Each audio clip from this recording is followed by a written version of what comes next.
Welcome, everyone. I'm Alfred Lambremont Weber, and this is truly a great pleasure to welcome you back to number 3 in our ongoing panels with Venus contactee, and I would say Venusian expert, to use that word. I mean, really, I've learned so much. Robert Potter, and we send all of our best wishes to Venusian visitor, Dr. Raymond Keller, who recently underwent some surgery and is in recuperation now. He was to have been with us this week and will be with us soon. And so but what we're doing in this series is that Robert is unfolding for us the meaning of a statement that was issued by the Venusian hierarchy of light during a recent conference held on Mount Shasta. And this is where an enormous amount of information from our older sibling in this very fragile solar system, the Venusians, have come down to Earth at a very troubled time in our history when we're in postmodern Earth. So without further ado, Robert, I'm going to turn the proceedings over to you. Moving forward in number 3, I think that this series is going to be very important for those Earth humans who really are now can open their eyes to our solar system neighbors, the Venusians. So thank you for doing this for us. Thank you so much, Alfred. And I would like to have more interaction from you. Sometimes I guess if the screen goes to me or something, if you can just do a little and let me know and raise your finger, and then I'll make a pause and we can do some questions. Last time I know I talked a lot, but there's a lot of information to unpack. Yeah, it's very difficult for me. I don't want to interrupt you because you're bringing a train of information that is coming from a perception that you've had contact with other dimensional civilizations, and I come with these kind of geeky questions, and so I'm a little, I know that one of the questions that I asked prior to the thing was, is that their Earth bodies or their Venus bodies? And that we're going to get into that. And that sort of takes things off course. So I'm just kind of don't want to interrupt your flow. So we'll maintain that balance as best as we can. And what I like to do is to put the interviewee in the honored speaker so that the focus is on the interviewee. Thank you so much. Okay. So again, I'd like to thank you, Raymond. I think you're one of the most open-minded, and I do say that your output is prolific, and you spend a lot of time. You're doing a great service here. I mean, I know we're all under a lot of pressure and everything, and there's a lot of things going on these days. At the same time, we're in a glorious position of transition. This transition period is very critical phase. As Valiant Thor, the next 2 years are a wait and see as far as America is concerned and where we're moving politically. And I'm hoping that when we get to the next phase of the talks, and I'm going to go do a series on the Global Restoration Plan and the Great Reset, I'm going to establish the history for that. But for now, I wanted to unpack further the Venusian questions and answers. There's a lot of stuff, and I went in many different directions. We've spoken about the magnetic shift, and then we've talked about a pole, like a pole flip. And then we've talked about an axial flip, and we've talked about an X-class solar flare, a Now, Terrigen event. for those who may be just joining this for the first time, what is the time frame of that? Right now, we're in 2022. What is the time frame that the Venusian hierarchy of light began speaking about? I got it. My sister's calling here. My my intuition tells me, but they're not into dates. No man knows the hour of many things, not even the angels in that sense, in a deeper shift. But they have prognosticated and told us, based on science and what's going on with the hydrogen cloud. You're going to have to research the blogs I'm telling you, and the thing that there is going to be an asteroid coming between the Earth and the Moon, and their reaction to that. Between then and 2025, they're expecting a very large X-class solar flare. And from a group of Aldebaran and Andromedans and other groups that I've been privy to have communications with through the contactee, David Wallace, they're confirming the information in many levels here. Cobra has talked about it. There's different elements that I believe it's a more gradual shifting going on here. But as we stated, the hydrogen cloud that's 10,000 degrees, it's normally absolute zero between all the planets, right? Now, the area between Uranus and the sun, it's 10,000 degrees in space. This is exacerbating the magnetic fields. An axial flip, according to them, occurs naturally on this planet every 5,000 years. So that's why our civilization history goes back. That's where tsunamis come, the entire Earth shifts. That's a natural phenomenon caused because we're the only planet that wobbles. I don't know if that will ever be corrected, but it's one of the things that we have to deal with here on this material plane.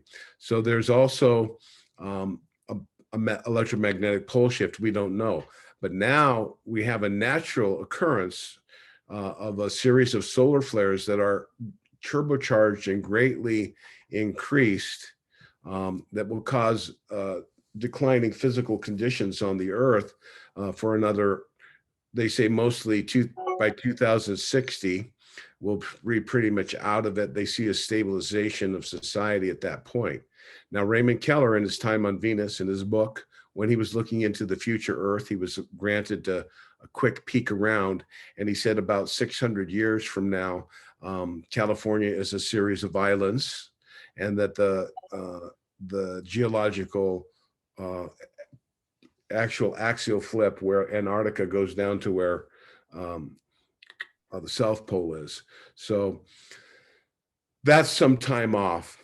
They told me, I asked about Nibiru, we've mentioned this before, but they said Nibiru is 1,500 years away. It will cause geological problems, but they're more concerned with what humanity does to each other. That's their primary impulse, is to alter one soul at a time towards loving and being kind to each other. That's a primary mission of the Venusians. And of course, with our use of radiation now, it's more prevalent. So I want to go ahead.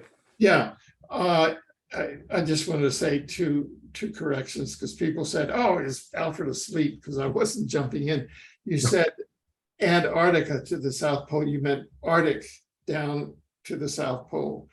But this question came up to me, and I just wanted to, because in the prior questions, we actually in the first panel, we dealt with Jesus as the manifestation of the creator God that created the local universe, and Jesus's Venus connection. Did the Venusians say, or is there any statement about, quote, the second coming of Jesus? Is there anything in the Venusian statement? They don't know.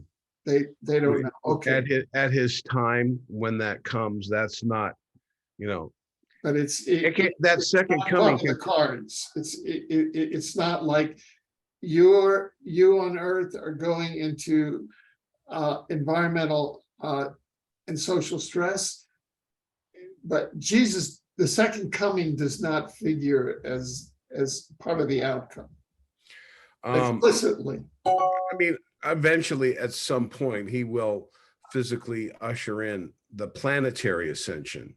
When that comes, I mean, I don't know. Some people think it's coming in 2012, 2025. I'm looking at us, and they have indicated that no, we have a long way to go. So Right, I think we're going to have to get through this, stabilize our Earth, and be in a harmonious position for quite some time before we transition as a planet. Now, anyone can ascend at any point in time, and that's actually going to be a subject today where we're talking about the science of translation. It's a technology that was established about 18 million years ago during the time they called the Syrian shift, when there was a tremendous amount of genetic blending of species, and a lot of this situation that's been going on was misused by higher dimensionals. And actually right now, from my understanding from ground command, the 8 super universes or actual galaxies are rewriting the way that the higher dimensionals interact on the third dimension to allow free will, its range, and to have less influence, maybe guiding behind the scenes as they have been here. So that's again, that's another segue. I have a tremendous, as a 48-year physical face-to-face contactee with Pleiadians and Venusians. And I've only been on board a ship once that I can recall, and I was taken out of my body, and I believe, or that was a physical one actually, but most of my experiences were out of my body. They've landed before me. I've seen plenty of ships. And so part of me really wants that experience, and another part of me knows that it has to be the right time for me to remember. And I'm not really concerned with it. I've had enough experience that I know when I was beamed down to the living room at 5 a.m., I remembered everything for like 3 or 4 minutes. It was amazing. I felt so good. And they took the memory, the Pleiadians took the memory away. I was on the mothership, and I made an agreement in 1987, I think it was, to be part of what they call the victory of the light and the transition of the planet. I had incarnated on the Pleiades before. I don't have any of those memories, but the Venusians have told me about some of my Earth incarnations in service, and I do have a certain memory recall of some of those. Those are very private, and they're not in any detail whatsoever. But we're all Earth people here. At the same time, all of us are starborn. All of us come from a galactic heavenly source, and we're infinite. And it doesn't matter if you're a star seed or not. What matters is, in your heart, are you connected to God? Are you loving? Are you patient? Are you kind? And do you guard each other as a pupil of your eye? And above all, are you doing unto others as you would have done unto you? Those are the simple rules that Christ rewrote, the 10 commandments. Love God with all your heart, love each other with all your heart, and do unto others. Simple. If we can just do this simple thing, we could do it. And you've talked many times, and many others are talking about the intervention of the interlopers and all that stuff. And that's another thing. But I wanted to go into the actual message of the Venusians. So I'm going to focus on a couple things here. And first one I'm going to do is I'm going to talk about where they can find this information. And this information is in my Truth References blog under Victor of the Light. I think it's in the Future of Our World. I put it in a couple of different segments, but this was given to me prior to my summer conference here. And we have this information, this question, and we've talked about the solar warming of the hydrogen cloud and that portending electromagnetic changes of weather patterns brought on by humankind's abuse of the natural environment. It's not to be used as a carbon tax to herd you into a new world order. That is not happening. They take something that's natural and they spin more fear on it and try to control you. That's their theme. I believe they're completely neutered now. They have no more money. It's a bunch of talking heads, and their lords and masters, the demons who actually own this world for thousands of years, have been removed. There are still some very dark beings inhabiting souls on the earth. I could even show that one. It's kind of trippy, but that might need another one. So they said there will be a dramatic increase in mass coronal infections will also create havoc with your electrical grids and communication infrastructure. That's all they've said. And I've speculated in our last talk what's going to take place about this. Dr. Frank Strange's and earth changes resulting from the instabilities will continue into the 260s when the largest residual mass of the hydrogen cloud clears the Earth's orbital pass. Then you can expect a new social and economic stabilization will emerge in North America, Europe. Its influence is projected to slowly extend around the globe into the 2120s, by which time the cloud will have also left the solar system. So we're going to slowly, gradually be going through this breakdown in our societal infrastructure due to some natural cataclysms, which will allow us to use our minds and to develop our ingenuity to create new systems of supply chains in our lifestyle. And we're not going to be so material oriented. We'll be more probably a little more paradisical, like Venusians, a lot less work, a lot more understanding of harmony and peace amongst each other. And how this takes place must take place on our own. They cannot impose themselves. They are influencing us and living and walking and talking amongst us. So I shared this message. I thought this was controversial, but I'm not to concern myself with people's reactions. During these years of transition, many of the elect ones will be physically lifted off the earth or new lives on other celestial locations, planets, planetoids, moons, asteroid bases, or space platforms within our solar system. They will return to Earth as needed in the capacity of teachers. So if someone goes to my website here, goes to the homepage, there's an About Me. And one of my first contacts, some people call this the rapture. It's an evacuation of those with a sufficient light intelligent quotient to accept the coming shift in frequencies that are now transforming all life.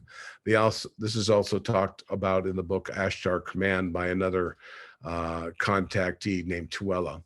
Now, a lot of people deny that, but the government did a lot of fake channeling these days. So I'm going to show now, I think I should first of all show the woman who wrote this next book I'm going to share with you.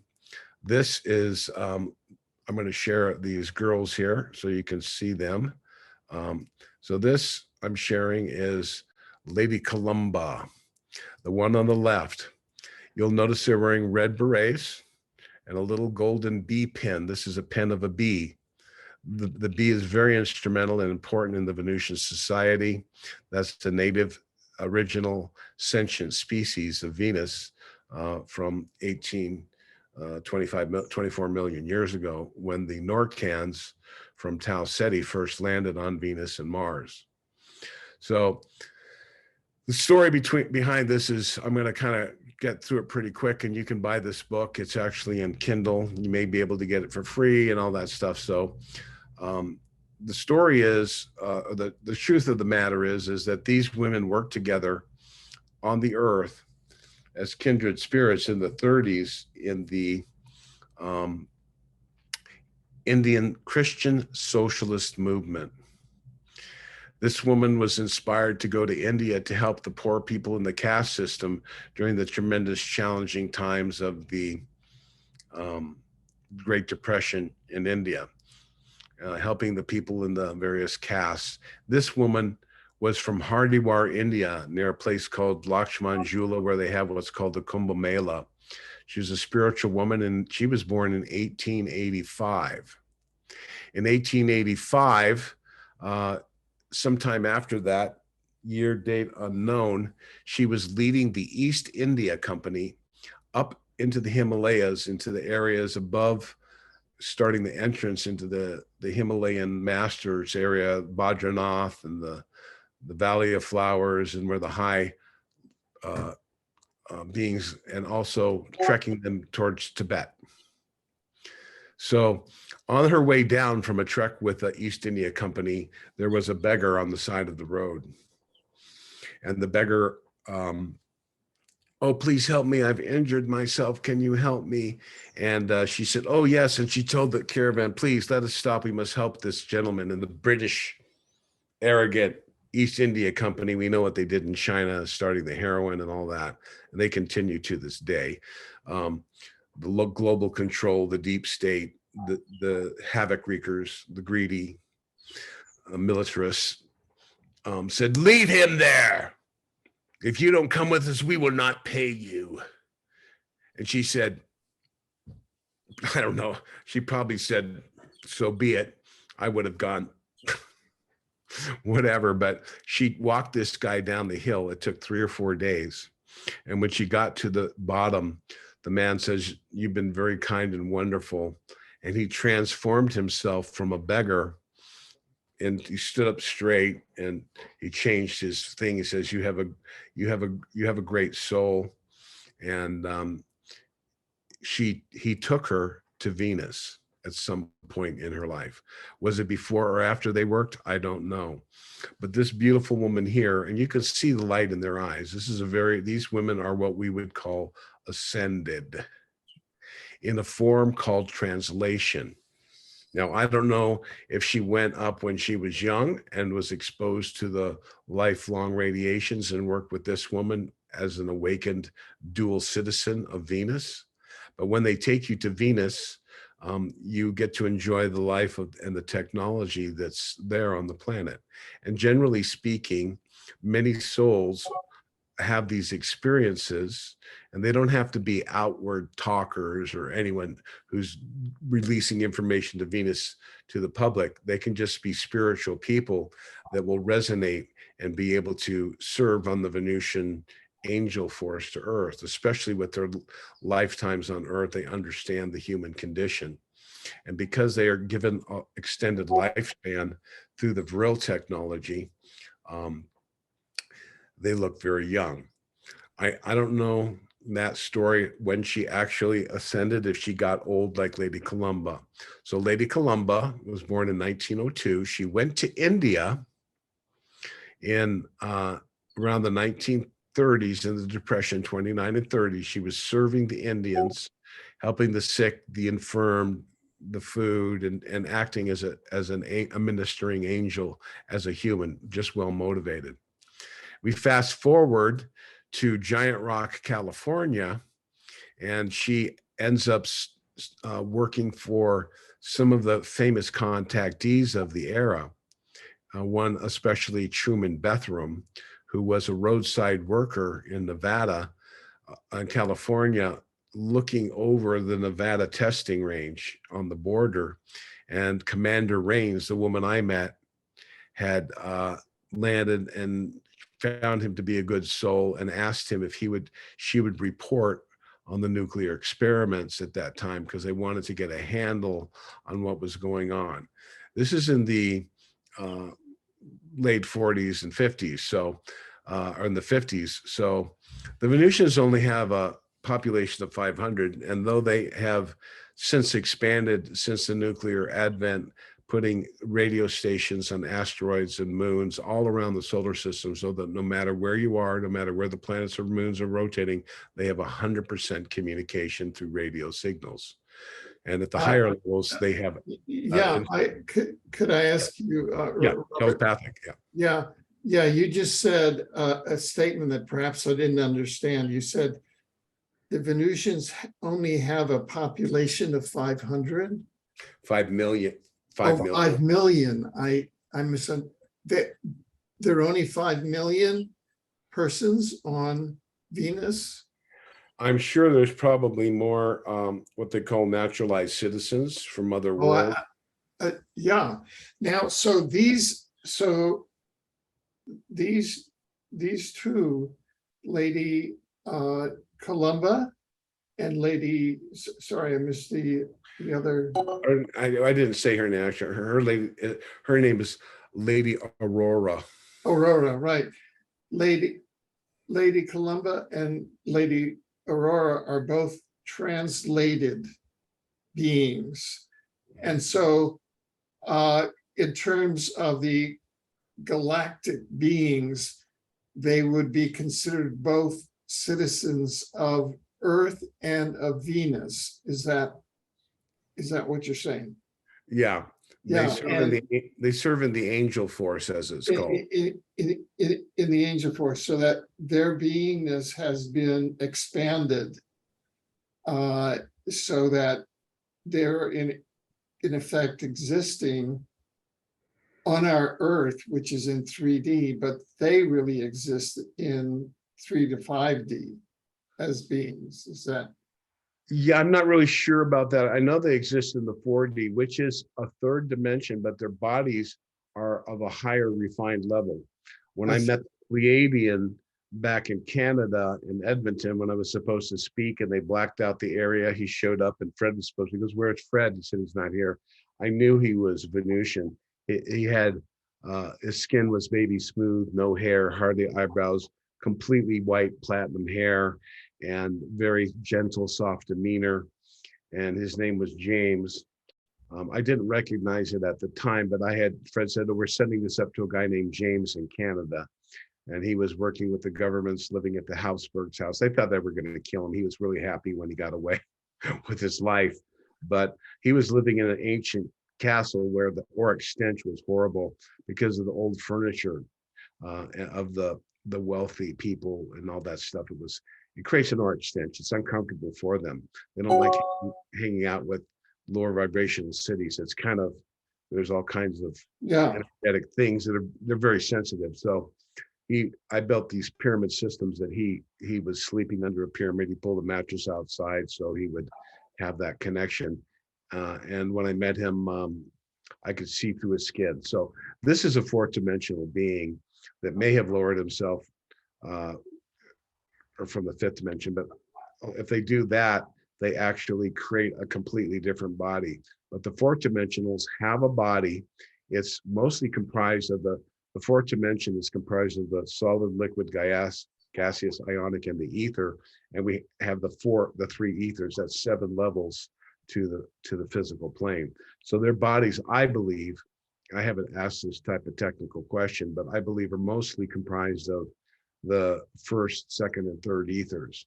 And when you go there, your consciousness is slightly augmented to be able to do that. So they do have technology, which they gathered from the Vril technology, which came from Aldebaran and the Pleiades. Once they started being able to genetically alter species, some of these even higher dimensionals and physical beings that got a hold of this technology went around and kind of like a gang went to lower dimensional worlds and started hybridizing the developing humanoid population and splicing them with different species. On one level, it's an egregious violation of free will and development, but that's how they rolled back then. And there's supposed to be a responsible way to develop the worlds on their own to do that. And that's what's happened to us. And that's what happened with the Anil and the Niki. Anil was very positive and Niki was very negative. But the Anil line of the hybridization, and a lot of people say, "Oh, that's all bad," and I kind of thought, I kind of think it's bad, but it actually helped the human population evolve quicker from a more Neanderthal, at least in the recent development. That was 432,000 years ago. So we're kind of diverging here, but this technology has the ability, and they've answered this question for me about the technology, and I think it was in the message to China that they said that we do have technology of life extension where we expose certain parts of the cells to specific types of radiation was all they would say. They basically freeze you at an age. Now, in Lady Columba's particular instance, what they did with the girl on the left here, the blonde-haired woman, she was taken up in 1961, and I'm going to give you or 1957, and after her service to all the UFOs, she was lying in her bed one night in Williams, Arizona, and said, "I wonder why I've never been taken up." And she was listening to some music, and she kind of went to a reverie, fell asleep. Next thing you know, she's being lifted over, or at least her perception was she's lifted over the ocean, and she was put down on this place, a platform in the middle of the Pacific Ocean, where there was a breakaway civilization, possibly Tartaria, I don't know, but that had been contacted, reached a level of development, and they created a colony, and the Venusians helped them, and they created a platform out in the middle of the ocean, and they're cloaked. They're living a beautiful life of existence and probably interact quite a bit with the human population in a very clandestine manner. So what we think we know of the universe, there may be a city above, cloaked in the etheric, in the Himalayas, above the Gobi Desert, called Shambhala the Greater. I don't know. So these are things I've heard about in myths and stories. Dr. Frank often talked about many of these things right here on the earth that we're just completely blind because we're limited by our five senses and we're not aware. So the woman on the left, Lady Columba, was telling people after she'd spent 4 years, and we're going to talk about that specifically in terms of the evacuation of the earth and what I had just said, that the elect and chosen of the earth will be taken from the earth in the coming time of tribulations for the earth as we go through this. And this, I don't know the numbers, there could be many, many different extraterrestrials here, but before these tribulations and cataclysms take place, or maybe during, or maybe after some, or I have no idea, but people will be removed from the earth and taken to other place platforms to act as human representatives to the rest of the earth population after, possibly during, at certain times, to guide and to maybe share technology, because we've lived here, we've known it, we felt it, and we have great compassion and empathy for people, for those who do. And I don't even know, to be honest, I don't really know if I'm one of them. They've told me I am, when it will happen. Will I die in a normal death? Will I die in an earthquake? I don't really know. I'm not really sure. I'm just going to be doing my mission, but, and I'm not claiming to be special in any way, but Well, this is what they've told you me. have, there's Valiant Thor, who is a figure as a Venus visitor, that is, as a visitor from Venus, who has a great influence on public affairs here on Earth, going back to the Eisenhower administration. And you've interacted with Valiant Thor. In fact, he sent a message to your conference. Is Valiant Thor the same sort of translated being, or he is more of an advanced Venusian being, correct? He's not from Venus, actually. Oh. Dr. Frank Strange has said at some point he appeared on the interior of Venus, and he was adopted by the Thor family.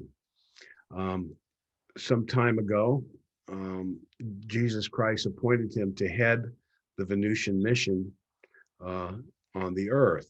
Now, the Venusian society is a matriarchal one, but Valiant Thor doesn't have a belly button. When I saw him, I don't know what body he has really. I see. Because he's taken on many different bodies. So Okay. they have this ability to create bodies, and we're going to talk about that if I'm sure how much time we're going to have to get into this. We're already quite a ways into this, but we might have to do another one to get through this. But Lady Columba, her story is she went up for 4 years. And when she went up there, and I'm going to take you into that story now in her book, and I'm going to briefly share it with you. It's available on Amazon. It's available on Kindle. And I can't read everything on here, but Dr. Raymond Keller he's sick these days, but this is one of his biggest sellers books. It's incredible. So what happened was in 1995 and before, she'd telling people, I'm not dying, I'm going to Venus. So she was on Venus, and she was actually on the moon bases where she was mostly working on the moon base Clarion. And she was in one of the rooms and she witnessed this. And this is what happened to her. This is also what happened probably to George Adamski, maybe to Dr. Frank Strange's and many other of the famous contactees when they passed away as starseeds on their last incarnation on Earth. They are given a resurrected body. So she witnessed this taking place for another woman, but we can kind of transpose Lady Columba in this position. So what they did, I'm sorry, am I sharing that? I may not be. No, not as yet. Oh my goodness, I'm bad, Rob, bad boy.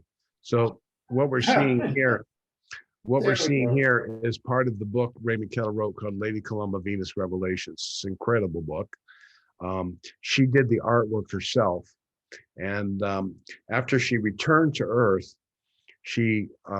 this is what happened to her. She lived on Earth as a normal Earth person. I have no idea what level of contact she had or communication, but in essence, she was still an Earth person. They had augmented her healing. They do have certain healing rays that they're allowed to provide, especially decontamination rays that Dr. Frank Strange's went through. But Dr. Frank had open heart surgery. He had a heart attack. They're not guiding and monitoring. Raymond's got a little toe amputated. God bless his soul. And thank you for your healing prayers to my dear brother who's written these 9 books. But this woman, whoever she was a contactee of the Venusians. And they came down, they took her DNA, and 4 or 5 days before, maybe longer, whenever they took her DNA, but right before she died, they put something on her forehead and downloaded her memories.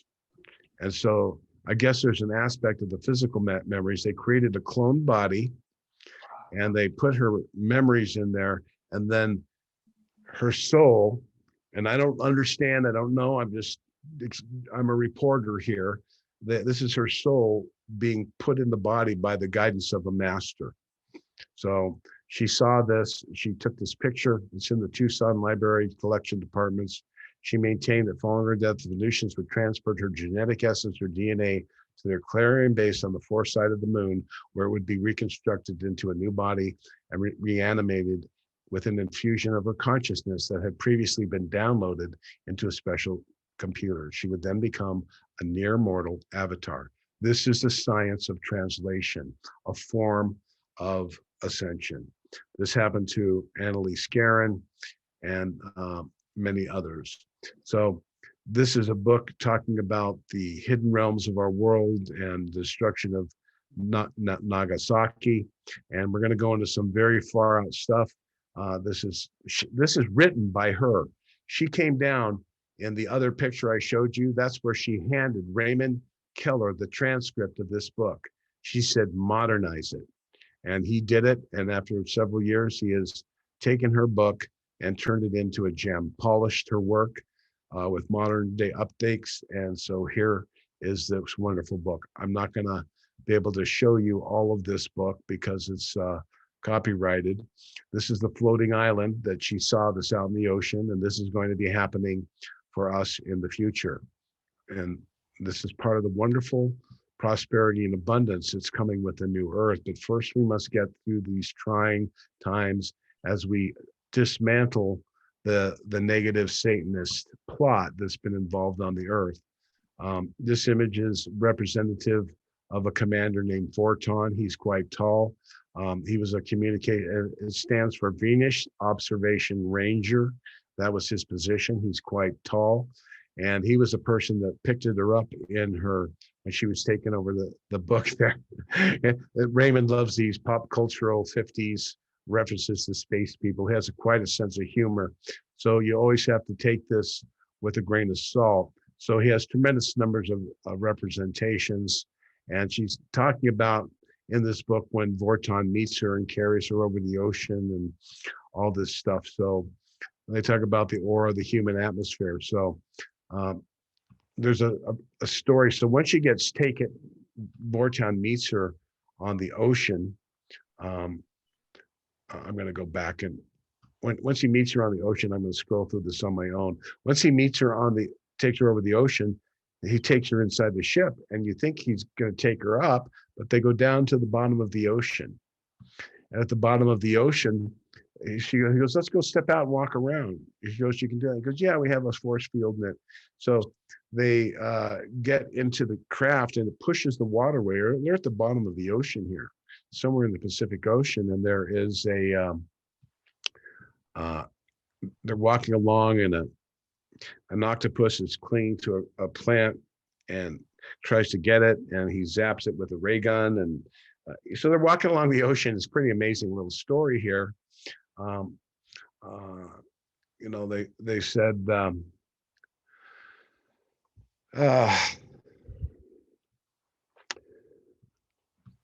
anyway, so when she was down at the bottom of the ocean, they came upon space wreck, and they went inside, and there's all this treasure, right? And I'm going to I'll share this real quick because I talk about them having various radio sondes. This is a Venusian radio sonde that's on Mars. So this is how the Venusians communicate constantly over the planet. They're all over on every moon and all that. That's also in the other thing there.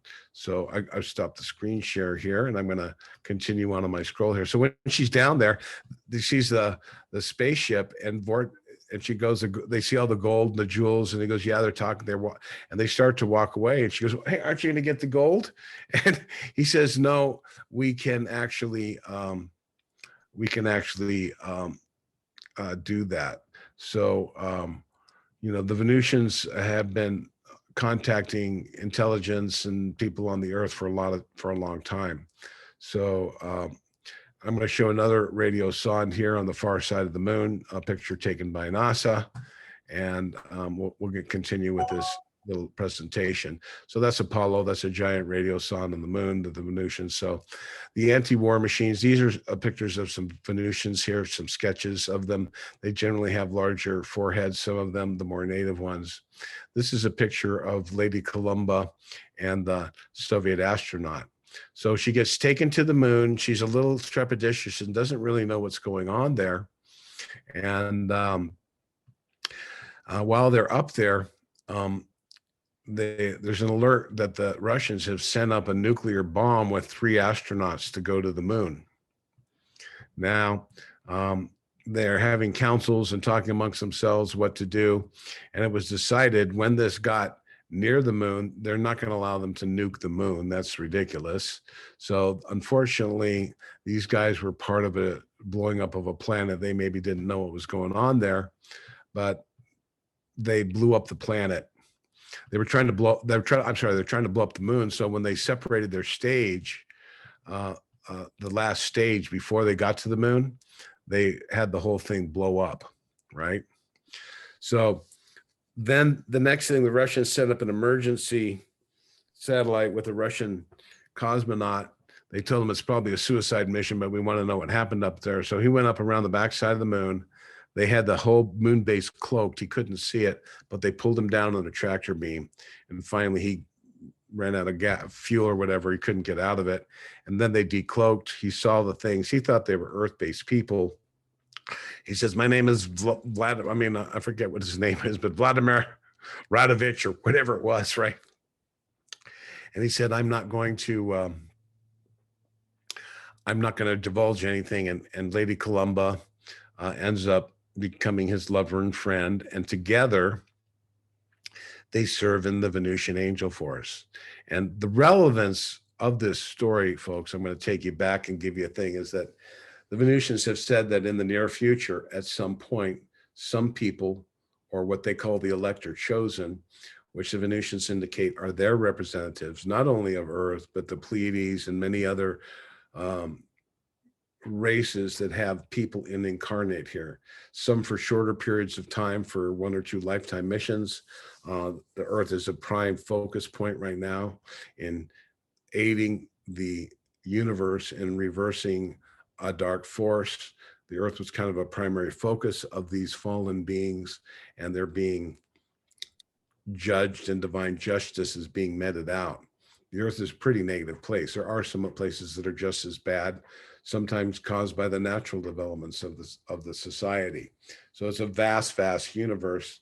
But this is a council meeting that took place on board the Space Leviathan. This was a large space platform the Venusians had that actually sits above a cloaked moon of Venus, the Venusians called Neith. Now, I asked Raymond Keller, he said, some scientists have noticed some variances in perturbations in their analysis when they're looking around Venus. There's an area where, I don't know how they do it. They bend light or it's in slightly displaced. I'm not a technology guy, but we know that they can cloak. Think Klingons, right? And their ships. So they have a cloaked moon, which is a security base for Venus. And this Space Leviathan sits above it. And here they were having I believe, a local Confederation contingency, and probably some from other solar systems. There may have been more people, but Lady Columba was allowed to sit in on this meeting. And I'm guessing that the sizes, she's a pretty good artist, were relatively correct. So here we see Lady Columba, who you can see from my picture how tall she is. She's a little smaller than me. She had dark hair. She dyes it now. And that's her sitting there. This is Vorton, Venusian observation ranger, and he's addressing the various members. Here we see a Ganesha being that I think comes from a moon of Saturn. Here is a turtle-like being with 4 arms, and I think she said he had 6 or 8 diamond eyes that revolved around his head. Here is a little kind of, looks like a hobbit person or something. And then this being, I have no idea. I forget. You could maybe read the book a little more. This, we see a blue avian being. I believe, and Raymond has said we have 60 planets in our solar system. And a lot of my talking here is speculation on certain things, but I believe that these beings live on a planet within our solar system that decloaked and gave some messages through Corey Good to the population of the control network. And they had been warned, Omnic said they had warned them, you need to institute a new financial system when the contract with the fallen angels run out, and you got to bring this planet back into another aspect of spirituality. So these are like a blue avian being. He's pretty tall. And this is a hybridized human and bee, probably a queen. And you can see the atmosphere that was in this thing had to be adjusted for certain of these beings. It really is like Star Wars. Now, she said when they spoke, you can read this, her eyes full, studying all the delegates as they filled and took their places around the circular table, which was decorated with the design of the solar system. Never had I seen anything like these various types, even in my wildest dreams. I had not expected to see such radical difference in humanoids, although Vorton had tried to prepare me for it in a roundabout way. Earthlings have evolved from an ape pattern, as had the Norcans, another humanoid species countless eons ago, with minor differences. Here, for referring to inhabitants from other planets with larger heads or greater cranial capacity. A delegate from one of the interior of the Jovian moons was an elephantine in origin, also a bit larger and fatter than some of the rest. He's had long, flappy ears, but his trunk-like nose was shorter than an elephant's. His gray leathery skin was softer, and his stubby fingers had the necessary prehensible thumb. So she talks about this. There was a super Earth orbiting close to a red dwarf star we know as Wolf 59 and the constellation of Leo, about 8 light years distance from our own solar system, evolved from the terminal form. The one from planet outer belt, the icy asteroids and deep frozen planetoids. The plutonium was covered with a thick white fur to protect her or himself from the intense cold. He was a bear-like form except for almost human face and claw-like fingers, which I'm guessing is this one here. So she said that they all spoke different frequencies, and yet there was a universal translator that everyone could understand, even her in her earth language. And some of the beings were like, who knows? It's pretty wild, I imagine. But she said here that despite everything, she could see the love of the creator and the intelligence within them, despite the various odd looking creatures. So this is an amazing story. So now we're going to fast forward to what this meeting was about. And in this meeting, there was a revelation here. And Fred Bell had told me about it, being a physicist, and everyone knows his story. If you read my original teacher, mentor, and guide, who was working with Pleiadians, I was beamed aboard the mothership with them in the 80s. And he said that there are 8 parallel Earths. I couldn't wrap my mind around it. I still can't. It's hard to say, but Raymond said that there are probably 8 Alfreds in different lifetimes, maybe in something similar, maybe not in what we're experiencing here. But the Venusians, in their time travel technology, are allowed to look at parallel Earths. They cannot look at Venus's future. They're verboten from looking into their own future to negate any possibility. And I guess they're going on the honor system, and with the ascended masters watching them in that technology, it's not allowed. Our local interior government that used to be controlled by negative forces pretty much did not really honor that. So I'm going to share with you now. I've shared that image of them, so I want to share with you now. I'm going to go off of this one, and I'm going to take them down to Chinatown and back to my story here. And I'm going to go stop share here. So now I'm going to take you back to what happened was. So she's up there, and probably the Russian cosmonaut was there because she wasn't comfortable. They said, look, would you like to, we have a little healing ray to invigorate you and get you feeling better. And she goes, oh, no, I don't want to do that. And they go, oh, just a minute. So they called in a guy who was from Earth and goes, hey, my name is, I don't know, I'm going to make up a name because it was back. He was headed to a Christian socialist movement on horse and buggy in the late 1800s. He goes, my name is Jebediah. I was going to a revival meeting and a spaceship landed. They took me up, and by golly, I never came back since. No, I'm kidding. I don't think he had that voice, right? But he had said that he stayed up there, and he went into the beam. He says it's perfectly fine, and she did that. So now I'm going to take you back. And folks, I had asked Alfred, I said, because he kind of goes into like a meditation. He's not really asleep. Some people go, did Alfred have a stroke? I said, no.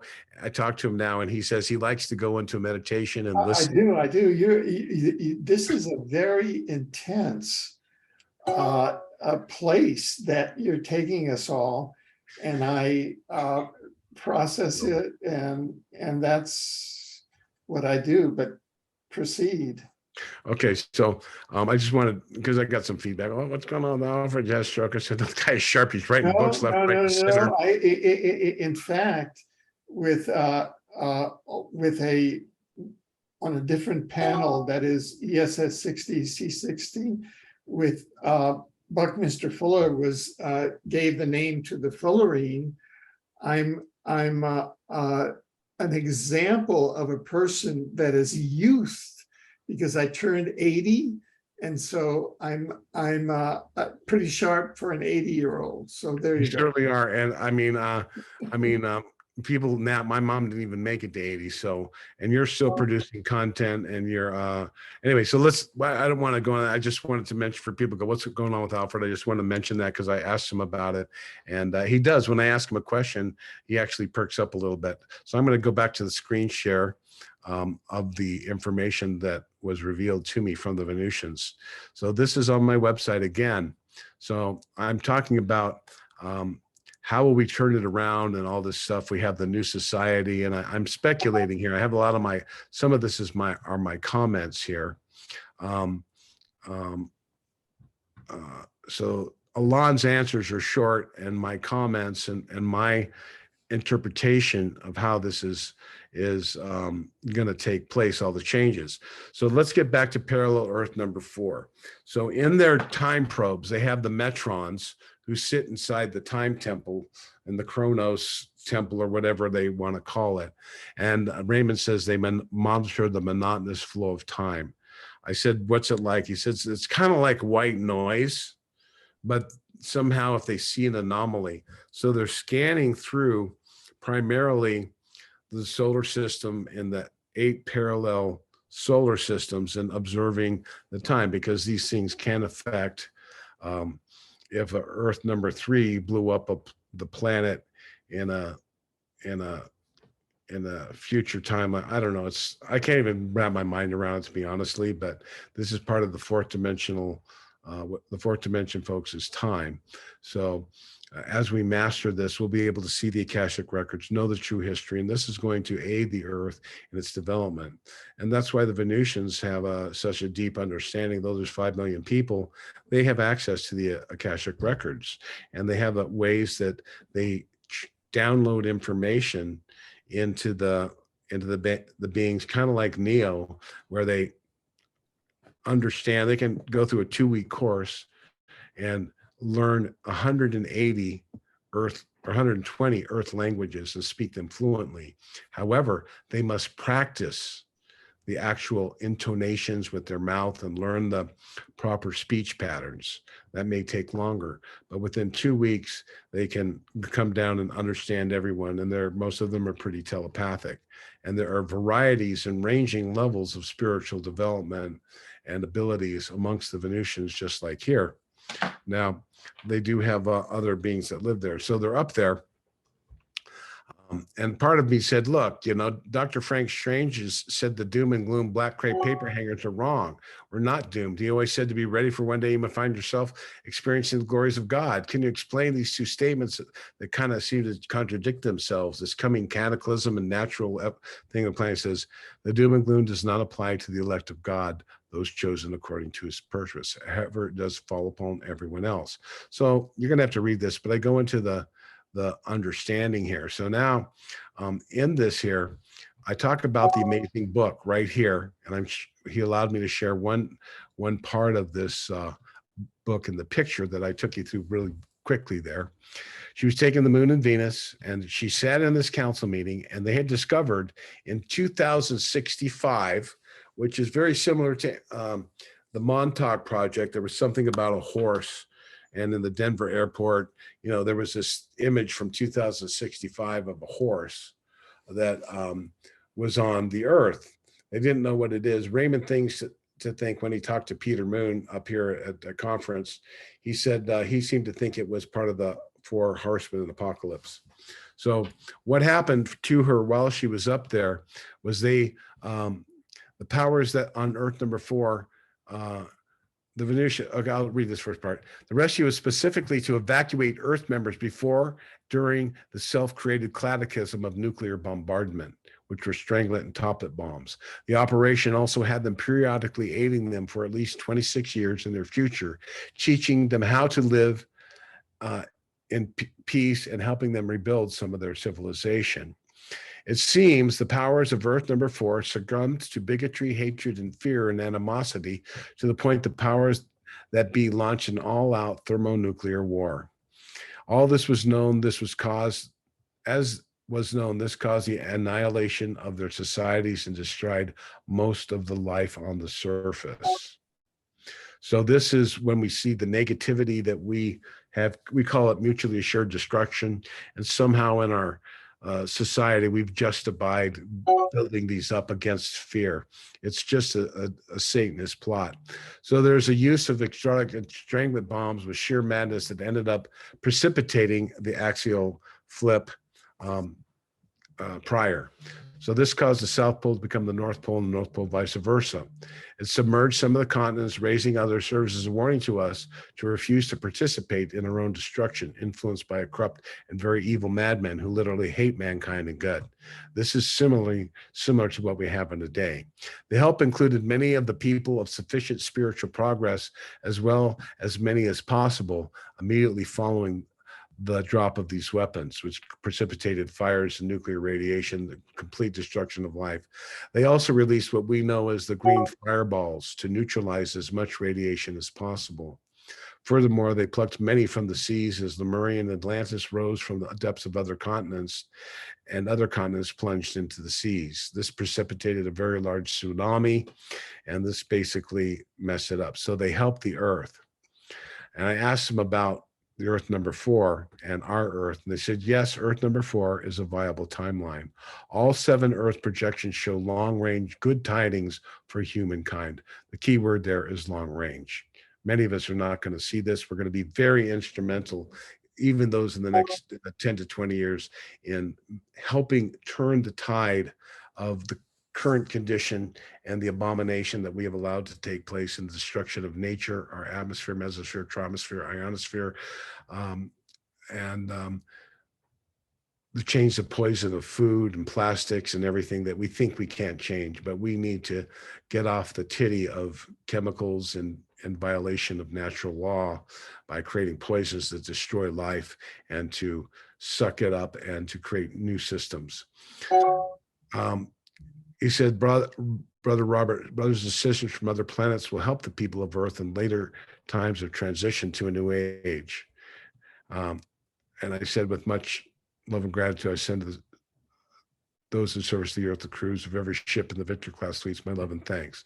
So this was the message. So now I want to talk about what they did, and I'll share the screen, and I'll stop sharing the screen and we'll just chat. We don't have a whole lot of time on this probably, but so what they did, Alfred, and again, folks, we talked about Alfred's in meditation now, and he's 80. Oh, no, I'm sick. I know he's here. I just wanted to, people were going like, what's going on? So I'm just going to say that, but so what they did was, Lady Columba says they went there and they evacuated people the night before, 24 hours. Many Federation ships, probably they look like they're from our local area and quadrant, were involved in this rescue mission. They had probably looked into the future, gone back closer to the future, looking. They probably actually sent boots on the ground into the future to assess the situation and to find out what's going, possibly made contact with individuals, and looked at the political situation. And it was pretty much deemed that the mental condition of the propaganda and the hatred amongst the people of the earth had been manipulated to the point where this build of karma was going to be used by these negative forces to precipitate a thermonuclear or mutually assured destruction. And that's what happened. The pole shift took place and they took the people off. They were on platforms. And then soon as the things were happening, they were taking as many people as they could find but their primary attempt to lift off before the cataclysm was those of sufficient vibration. And I believe those were taken to platforms and so forth that would then come back to their Earth and serve in that future timeline. For them was 2065. Now, this is all speculation. I'm just, the information you'll have to read when Alon speaks, that's it. So, but with my speculation and stuff and the knowledge I've gained from Raymond, I'm adding a lot of color here. And I don't want anyone to confuse this as gospel, or that that's what actually happened. So, or what happened, but they did say that they were picking people up out of the waters. And one of the things in there, they said, I think she said that, now that the devastation was upon them, um, the folly of their bigotry, their judgment, their hatred, their ignorance, and giving away their sovereignty and their power to national individuals, crazy madmen who would dare destroy the entire planet over greed and corruption. She said the sluice gates of knowledge could be opened. So the people were ready to listen. The spaceships were there, they landed, and they taught them prayer. They helped them through this transition at a certain point. Now that's different than our coming situation. Ours is more of a natural occurrence through the timing of a solar cloud. And, to be honest, I don't even know if that Earth went through that, if the solar cloud is viable in that parallel Earth. I don't know. Yeah. So is it clear of the aparallel Earths, we're not on Earth number 4 now, or are we? Or we don't know. I would call us Earth number 1. I think any Earth that would be looking at this would call themselves Earth number 1. I don't know what number the Venusians would call. Right. Yeah. So Now, while I have it in mind, there is Commander Aura Reigns, and she is the commander of the moon base. Is that correct? yeah, she is. Yeah. Now, is she a translated being also, or is she a citizen of Venus? I believe she is a citizen of Venus. She is a 6th dimensional. She was beyond where Omnek was when Omnek descended to the 3rd dimension for her last incarnation. I spoke to Omnek the other day. She's living in Missouri, and she's getting quite old, and her daughter's with her and taking care of her, but she's still as bright and cheerful as ever. She lives a very quiet life. Her life of service and mission of sharing who she was and that knowledge is pretty much over now. So she is looking for her ascension. They promised her this is her lifetime, and she doesn't want YouTubes, but they planned quite a party for her when she gets to Venus, Raymond said. So it's kind of great to know that this promise of eternal life and that the soul goes on. I'm going to extend that to everyone. You have eternal life. You are not going to die. Everyone, and whether you die in an earthquake or you die from a shark attack, your life goes on. And in Raymond's books, you can read about what happened to him when he had a heart attack. He went up over the North Pole, and there was a ring of fire, and he was clinging to it. He didn't know what was going on, and his higher self came down. He said he knew it was his higher self because he had the same eyes. He was like looking into a mirror.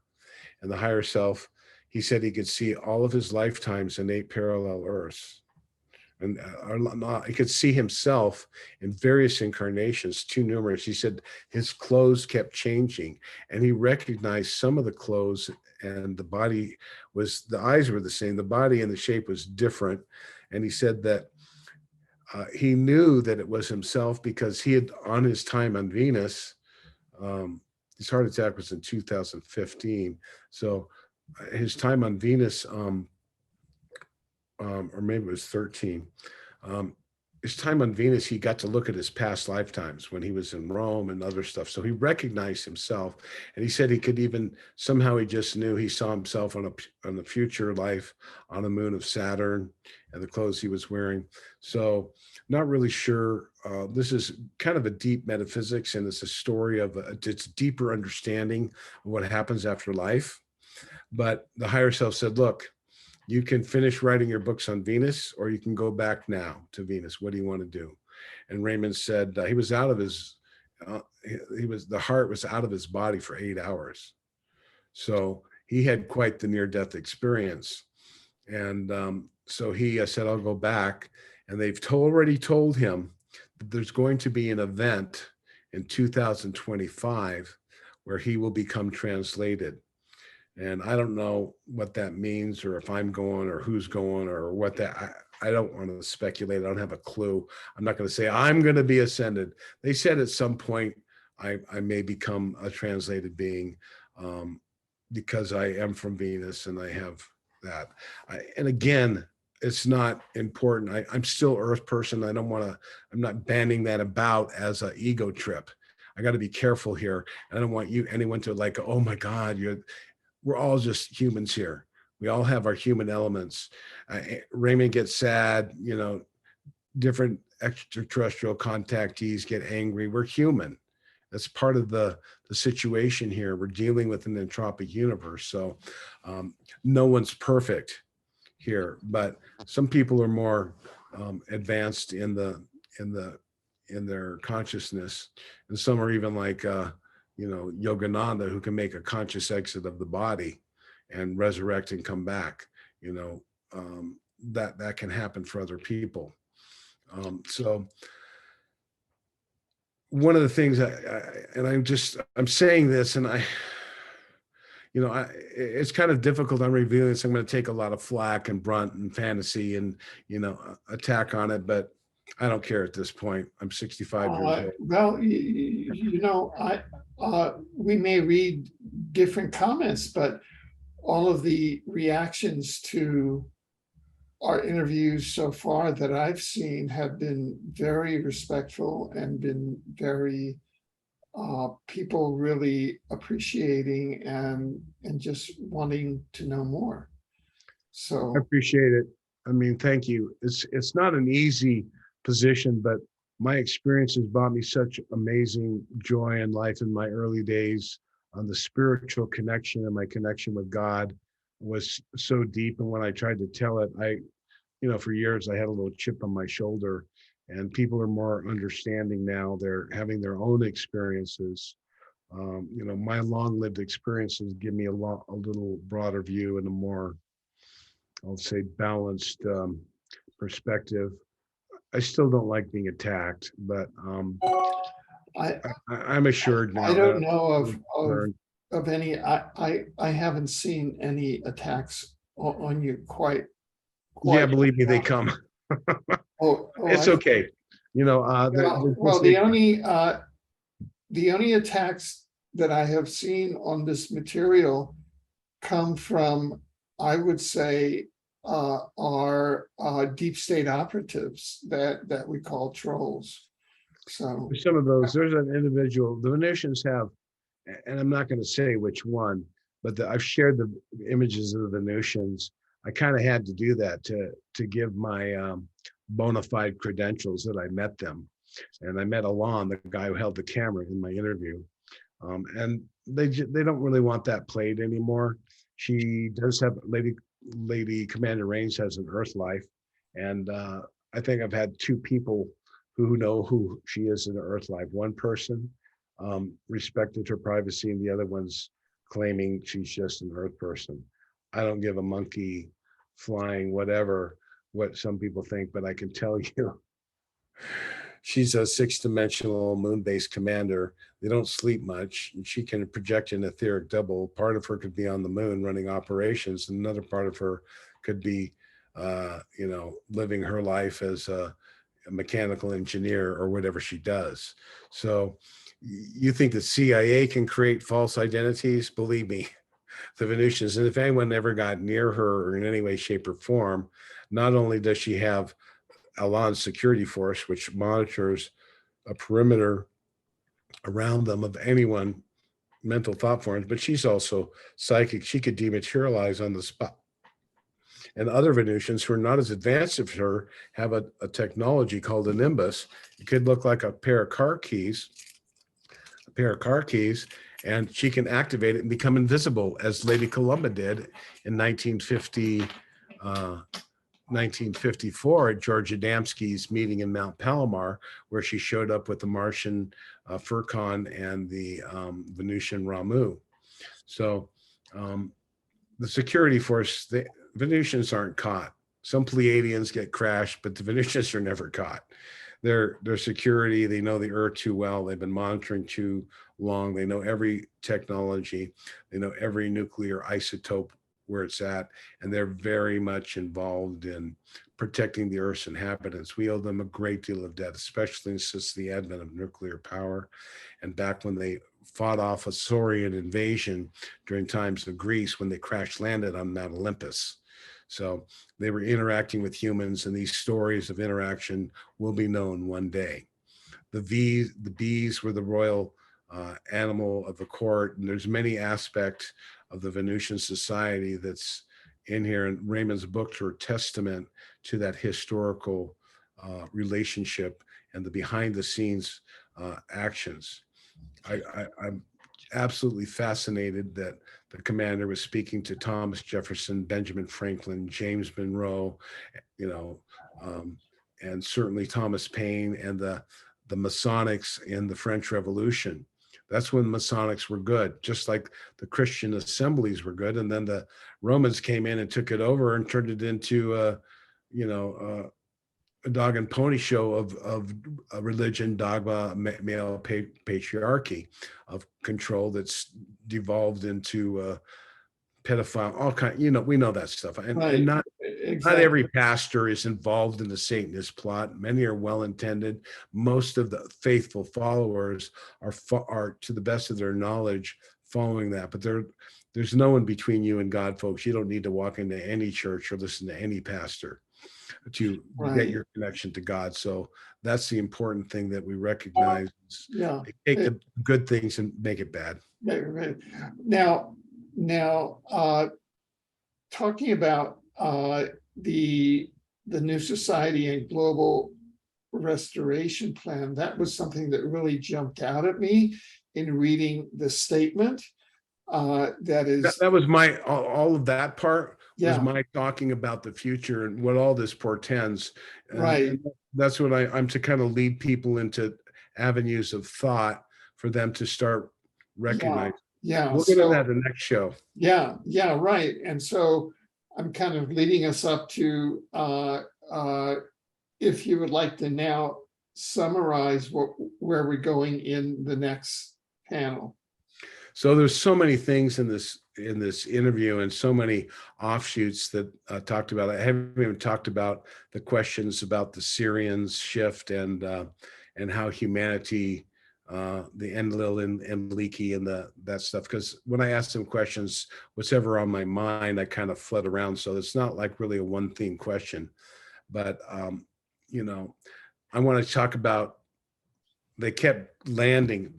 They go back to Venus in their timeline, and then they had monitors there at different times. I'm sure they had different ships watching different things. And then, but Lady Columba was going back over a 26-year time period. She was only on the moon based on Venus Clarion for 4 years, but she was constantly going into this future Earth where they were helping them. And it was really great. And the stories there, they share some of the Venusian technology. And I know the image of the Commander Valiant Thor's ship, and you can see the layout of the ship, right? And they have these bigger rooms, like Valiant Thor's quarters is big, it's a meeting room, and then there's the bridge and the power station, and they have a gym and a sauna and all this stuff. And the bottom level, I know they have every car, boat, license plate. They have a whole fleet. They can beam down on a road and be driving in France, and they could probably in 20 seconds, they could leave and have a car on the ground. They could monitor and go down and just come out of a forest on a road, open up the ramp, car comes out. It's pretty amazing. It really is a very advanced form of clandestine service to the earth. That is to not interfere with human free will, to go, oh, worship us, fear them, envy them, put them up as gods. They don't want any of it. They're here for us to take control of the earth, and that's the global restoration plan. And I'll talk about that next time. But one of the cool things, and I'll end the story with this wonderful, hopeful story for you all to understand the technology that they had. So they'd gone somewhat in the future, and the people were fighting off the radiation, and there was a lot of life and suffering. They did not interfere with that. Those people had I don't know, it's karma. That's how they look at it. Those people had allowed that to take place. They'd given the power to the leaders, and they destroyed the earth. It was a great lesson. And I'm sure they're in 2095, their flourishment will probably be even greater than ours, because they saw the error of their own destruction. Whereas a lot of our coming tribulations are going to be caused by natural events. The hydrogen cloud, the interaction of the solar flares. These are natural weather changes and earthquakes, not everywhere all at once, but is going to affect a lot of life on this planet. And I have mentioned in my article in my comments section that this is an opportunity for us to learn. So here's the great deal. They came down with a spaceship. They put a beam down. They made a foundation. They made steps. Next thing they did, they came down to the next level and the next level. I don't know how long it took, maybe 8-9 hours, whatever. I don't know, maybe a week. I have no idea. But they built this giant meeting center, this giant hall. And as the Venusians do in the quarters of the people on the spaceship, and I can't even imagine the technology that does it, but each person has a quarters in their room and they can push a button. They probably always have a bathroom, and they push a button and the kitchen pops up. And they push a button, the kitchen disappears. They can turn it a living room and a viewing they could watch the space news. And they really do have a space news, an intergalactic space news of things going on, and discoveries and trade around the omniverse. It's incredible. Even talking about different things. And there's a request for scientists to study something happening on this world. And, we're taking volunteers from our local Confederation. If this interests you, I can't even imagine what's going on there, but they do have a space news. And then they can make the room a bedroom or a living room. And so this is what they did. And they gave them some prayers. They guided them in the harmony and how to create a truly representative democratic government where everyone's representative and more of a round table without this ego. We're not going to have presidents anymore. We're not going to have a Supreme Court. It's going to be very localized, and there's not going to be any national agendas. Everyone's going to have freedom. There will be, what I believe is going to be a national trust. And this is far in the future. It's like they're saying 2060. So I'm prognosticating in the future here. I mean, at a certain level, this could get done quickly, but and I hope it does. I don't want to be any negative and say it's not going to happen, but we can create. We're going to have to do two things that are super important. One, we have to create massive water projects of purifying and providing water using the technology. If we can get the space program to release the free energy, we can create the trains either underneath the earth or the high-speed trains and make our societies get off this gasoline and create more paradisical gardens with local magnetic transports. This is something happening, but when you look at the level of triggering and emotional baggage and the attachment to material items that come from poisonous chains of supply of wresting our technology from nature by poisoning, we're going to have certain laws and science boards that will establish non-toxic technologies. And as we move into this, there will be hidden help behind the scenes, and the inspirations will come to the inventors that we can make this happen. I do think that we're moving into some very challenging times due to natural phenomena that we're going to have to overcome. But we'll realize this natural phenomenon will, in one fell swoop, remove the power structures of control and destruction. So, positive future timeline. Individually, find God in your hearts and follow the living spirit of God and the example set by all the avatars and the teachers to be kind to one another and to do unto others. If we can do that on a daily basis, you're going to find that the world's going to move along much quicker. So thank you so much for your time. And by the way, folks, I do have some specials on my website. If you check out this particular post, it's in my Truth References blog. I do have, I'm going to show you the blog real quick here. So I've putting out quite a bit of content lately. If you're interested, you can join here. And I'm working on a video right now, but I have huge discounts right now. I'm really selling some things at cost or below cost. My conference has been set for June 22nd. And this article is actually down here. So this is the revolutionary article that I wrote. I put a lot of other stuff up here.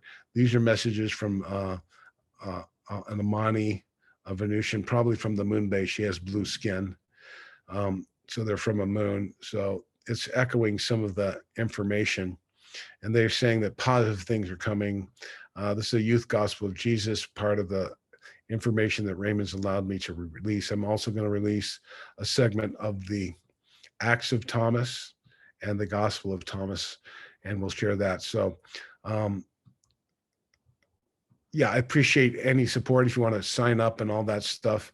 And then on the homepage here, if you go down, you can sign up for free and get access. And only when you are signed up can you actually see the specials that I located there.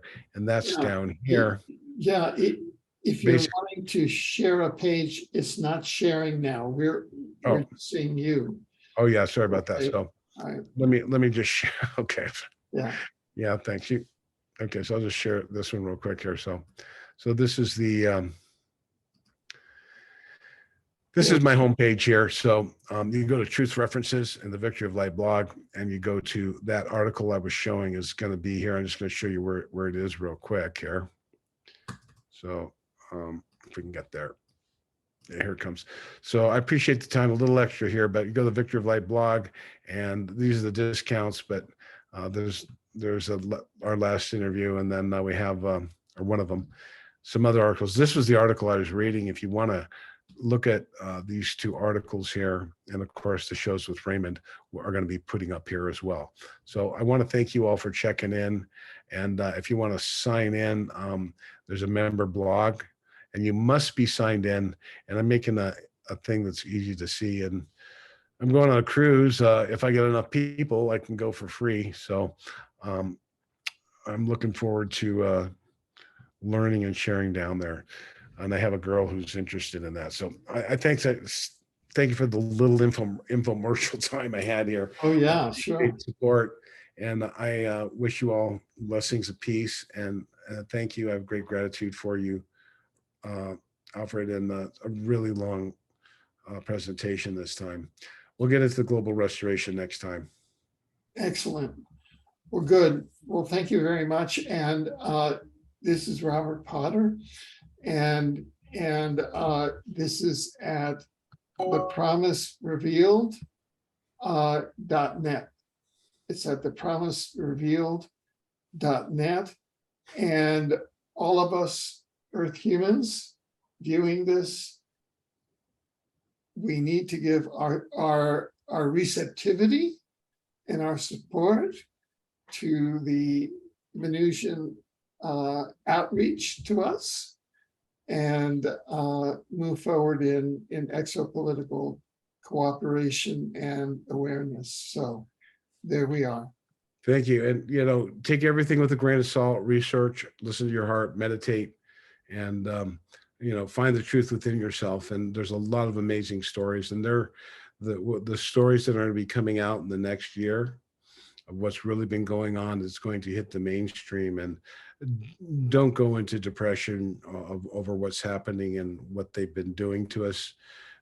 You've still enjoyed your life while they have been in control, but you're going to realize a tremendous amount of mechanizations behind the scenes to keep you in ignorance. So step forward now. They have no power to stop you. They can ban you, but let your light shine. Have no fear. Like Alfred. Thank you so much. Thank you.